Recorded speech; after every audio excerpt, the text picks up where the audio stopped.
Kaloj se si ne kemi menaxhu me Suedin atje, kemi mbrojt 0 mbrapa. Kështu që jemi një ekip edhe e durueshme, po në disa raste dimi edhe me qenë shumë sulmuese dhe kjo e bën shumë të laramenishme që Slovakia do ta ketë problem. E thatë ju për parësin, po anën tjetër më dhe se këta lojtarë jënë mësu të luajnë në këto nivele. Shumë që në çdo kampionat ku luajnë këta Muriqi, kush është Hajdari apo Ramani, ata luajnë me Asnani me këtë nivel të presionit të tifozëve. Ata dhe në klubet veta kur shkojnë jashtë luajnë, kanë presion. Kjo nuk do të jetë se janë në nivele profesioniste.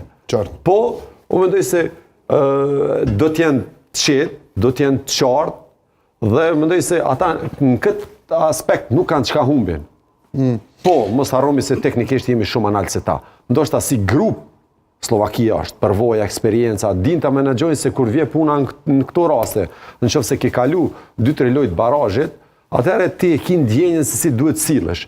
Kjo ndoshta do të jetë një mungesë nëse nuk djegmin këto ndeshje. Duhet ta ruajmë qetësinë. Nëse ne harrojmë qetësinë dhe presëm prej minutës në minutë, çdo minutë do të jetë në favor tonë.